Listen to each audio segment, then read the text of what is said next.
another episode of Conversation with a Chef. I'm Jo Ritty and I love sharing with you the conversations I get to have with talented and passionate chefs. It's the backstory, if you will, to the food they're putting up. I begin today by acknowledging the Wurundjeri people of the Kulin Nation, traditional custodians of the lands and airwaves of Naarm where this conversation takes place. Land which was never ceded. Land where communities came together to eat seasonally, locally and without exhausting resources. I pay my respects to their elders past, present and rising. Today I'm talking to brothers Jake and Zackary Furst about their upcoming dinner at Cinder. I had a lovely chat to Jake earlier this year and then had an incredible wine lunch at Cinder, one of the restaurants he oversees. I've also been wanting to talk to younger brother Zackary, head chef at Bar Liberty, for a while. So when I saw that they were collaborating on a 4-course dinner that channels their Polish roots, I couldn't think of anything better than hearing all about it from both of them. Zack has just got back from travelling Poland from top to bottom, visiting family and eating all of the food, and he's eager to share what he discovered over there. The brothers grew up in a big family with 40 or 50 people around at Christmas and lots of food, and from hearing them talk, it feels a little bit like the dinner at Cinder will be a more elevated version of the trestle tables under the carport and the free-flowing vodka, but with the same vibe. It was such a pleasure being part of the easy brotherly chit-chat. Jake and Zack have worked together in the past and enjoy jumping on the pans together at family get-togethers, so their Polish dinner will be an absolute treat, and this conversation was pure delight.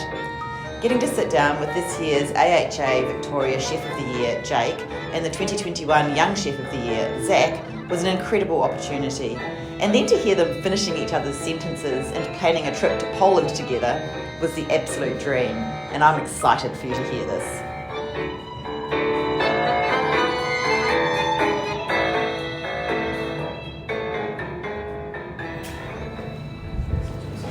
Hi, how are you? Hi, Jake. Nice to see you again. Nice to meet you, Zack. Thank you. I know you're both so super busy, so I really appreciate it. I've just been invited to Pincho's Disco. I'm like, Jake Furst, he's everywhere, isn't he? It's all happening down there. The builders are trying to get it finished, and Yeah. they tried for the occupancy certificate yesterday and got knocked back. So we're still on track for the 17th. Yeah, it's all happening just down the road there again. Yeah, I'm going to the opening on the 16th. That looks fun. The venue looks really good. It's multi-level. Yeah. Kitchen's stunning. We've got a really good Colombian head chef. So all this ceviche and all that sort of stuff is so good. So I've eaten so much of it lately. Yeah. So we've been doing all the test cooks here. Yeah. And it's been really good. So exciting, but not the best time for an opening. No. November, but Well, that's right. Well, yeah. Okay. No, We can always roll on from spring racing carnival into into openings. and through Christmas and through tennis and yeah, it all rolls into one. Then we've got a couple more venues coming up in Queensland as well. It's all happening. Yeah. And how are things going for you? Good. I mean, I just had a month off, so I can't complain about that. So good. And then come back. I've been back for about a week and a half now. Yeah. And then just straight back into it really. Changing the menu a little bit by little bit. It's got 2 new dishes coming on today, and then a little bit of a staff changeover, but doesn't seem to be too much of a hiccup, which is good. Yeah. But yeah, we're just flat out now, which is at the moment. But thankfully, I only have one venue to look after in comparison to Jake. I know. Yeah. Yeah, it's amazing. Would you like a tea or coffee? Or Actually, a coffee would be lovely, thank Yeah, you. what would you like? A flat white, please. Done. Thank you. So, was it a month of travel, or? Yeah, legit. So I did a week in London, where I just ate and saw some friends, and then I did pretty much a full month in Poland. Actually, yeah. So I started at the top of Poland. It's my first time going back to Poland, or going to Poland. Started at the top of Poland in a place called Gdansk, and then made my way to Turin, and then to Poznan, and then to Łódź, Wrocław, Warsaw, and then Krakow, which is where our family comes from. Yeah. And then also to this small town in the mountains called Zackary, which is another side of our family also comes from there as well, which is pretty cool.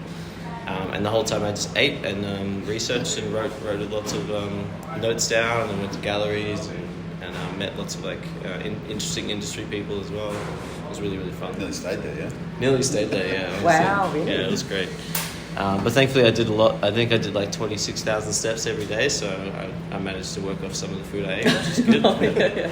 Yeah, that's a good thing about travelling, isn't it? You can do all that walking around, just taking absolutely. things in. I took because I teach French, and I took some school trips to France, years ago, and they were like, "Oh, Dr. Riddy, why are we doing all this walking around? It's like boot camp." I'm like, "What do you mean? Like, this is the way to do it. It's the way to do it. How do you see things?" Yeah. No, it was really good. I thoroughly enjoyed the whole time.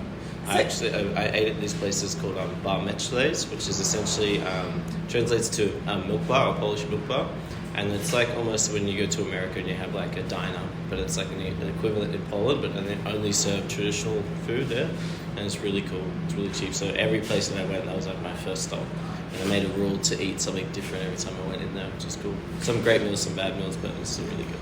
Is it regional? Super regional, yeah. I mean, it's like, because it's surrounded by so many countries, like you can see, obviously there's a huge German influence on some countries, like Wrocław, or some towns like Wrocław, and then obviously you have a huge Ukrainian and Belarus as well, which is really, really cool. Because Jake, we talked about, the influence of your family, coming up through catering and so on, and you're from Wodonga, but we didn't actually mention the Polish. Yeah, Dad's side. We just talk about Polish, that. Yeah, so wow. Yeah. I remember we get Christmas early, which is unreal. So we do that Christmas Eve. 2 Christmases is great. 2 Christmases is Yeah. perfect. Get presents early. But then, a lot of food. So we used to go to our grandma's or Bob's house, and she'd be making food for the first 3 days leading up to that, with pierogi, borscht. What was that cabbage dish that we hated? Couple stuff. Yeah. Braised cabbage with heaps of peppercorns in it. So little kid going up and crunching on these peppercorns, and It was pretty gnarly. but then we used to get dropped off the babysitting, and like we'd go there and it'd be 34 degrees outside. You have to eat chicken noodle soup before you have everything else. About a litre of it. Yeah, you have a big bowl and you're just like sweating through it. But then all the food after that was definitely worth it, like pierogi and all that. Is it about preparing the stomach, or what? I'm not sure. Poland is actually in equivalent to the world. They actually consume the most soup in the whole world, and I've noticed that when I got there, I realized why, because I literally probably tried maybe upwards of 20 soups while I was there, and they were all incredible. Really, really good. So we mentioned chicken noodle soup, which for us was just chicken noodle soup, but then I go over there and it's actually a traditional Polish soup called trestle, which I had no idea about until like the last 5 years, that I realized that it's actually got an actual name for what we do and stuff like that, which is pretty cool. And are they making, the stock from bones and all that sort of thing? Is it everything? Yeah. So a lot of this, I mean, that's one thing I realized is like, so the country's like 42 million people, but the largest city is like only 900,000. So they're all spread out, extremely rural. Everyone grows their own stuff, so everyone's making soups, everyone's making broths. So it's pretty cool to see like that, I guess, craftsmanship and trade to just general day-to-day life there in terms of cooking, which is pretty cool. Yeah, wow. I think the best soup I had was this soup called flaky soup, which is actually made from tripe, and it's like shredded tripe that gets braised down in chicken stock and then finished with a little bit of pearl barley and lots of vegetables and potatoes. It's really good. Delicious. Yeah. I don't think I already know much about Polish food. Yeah, I think many people do. To be honest. People know pierogi, that's probably better, isn't it? Yeah. That's Who does Polish in Melbourne?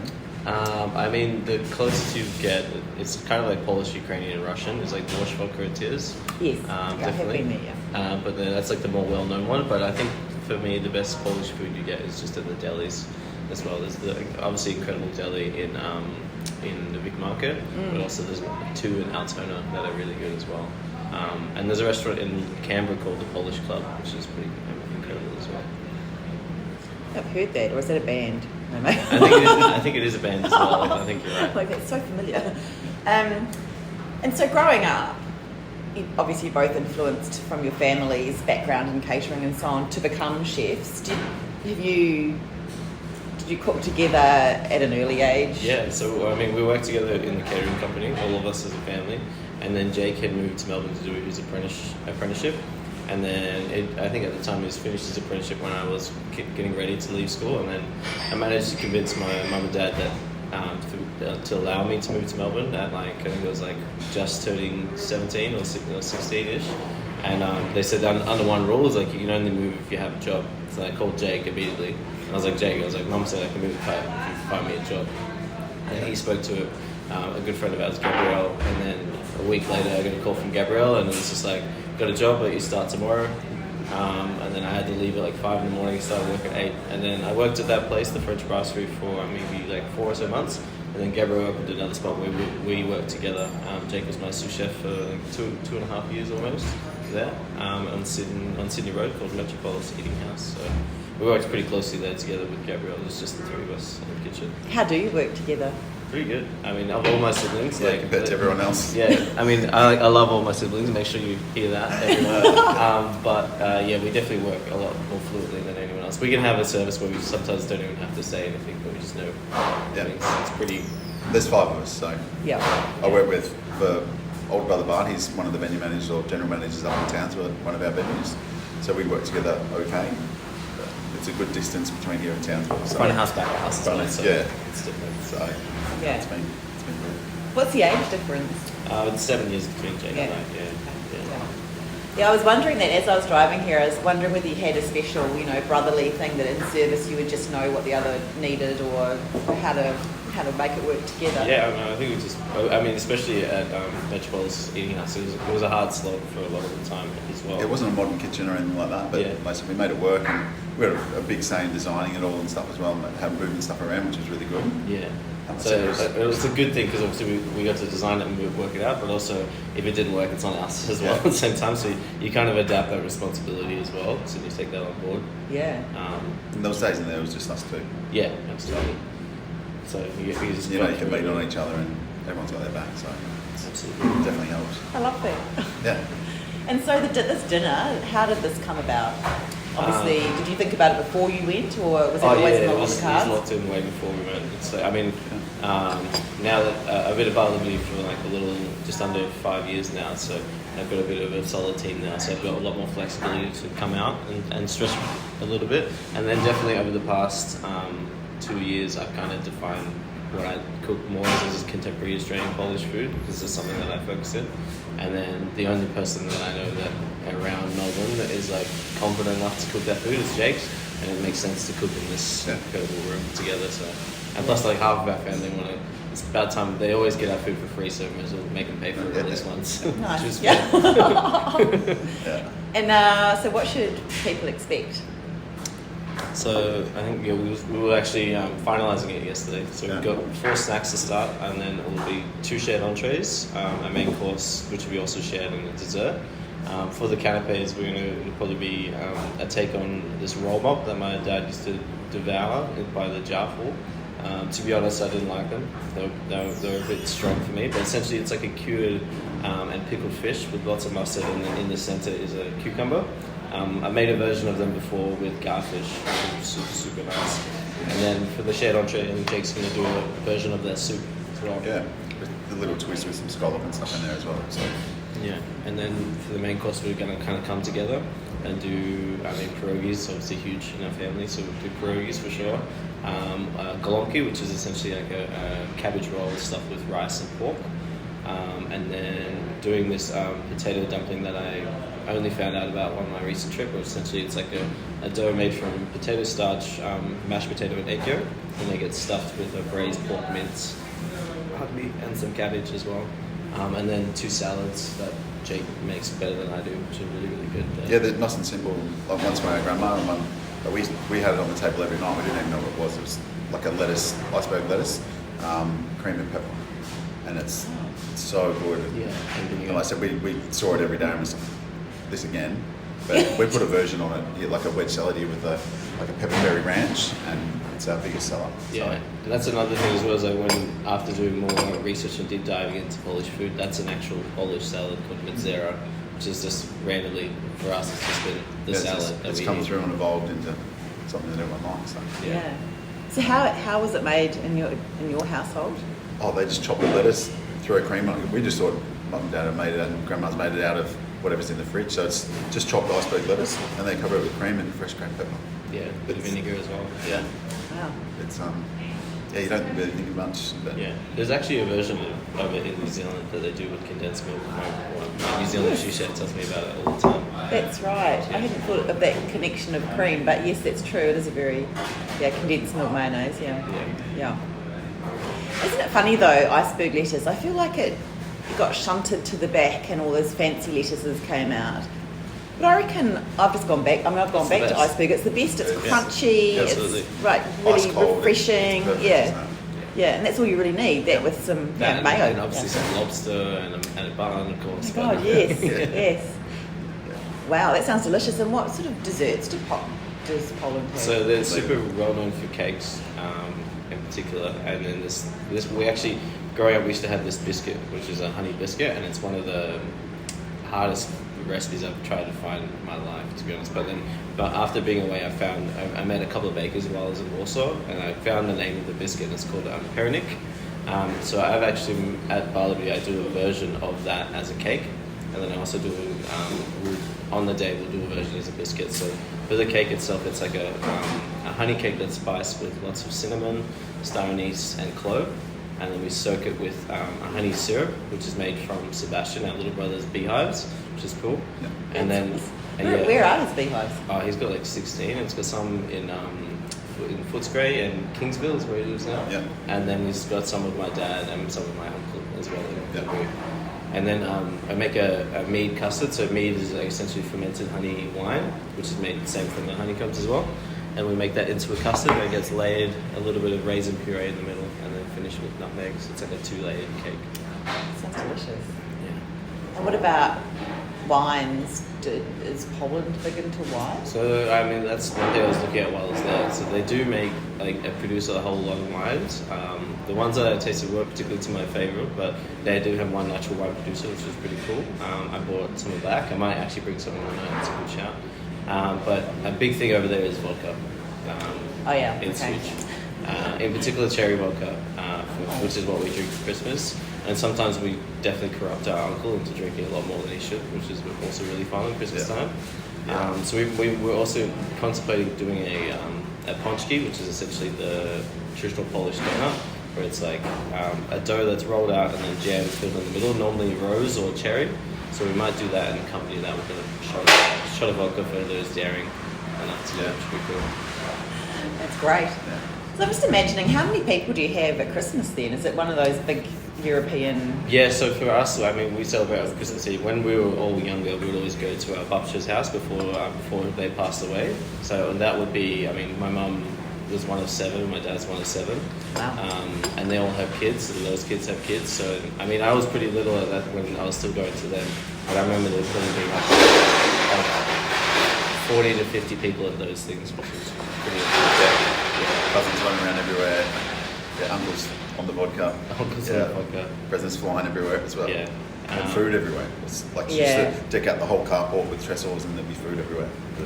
I love those. No wonder you stuck with the food industry. But for now, it's like I think our Christmases are a little bit more smaller to do, but it's like we're starting to get bigger as everyone has kids and stuff as well. Jake keeps having children, so we have to have more and more seats, which is good.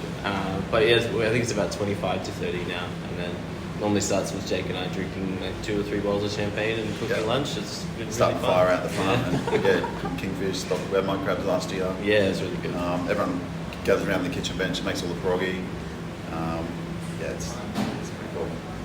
So. And how many will you have at your dinner?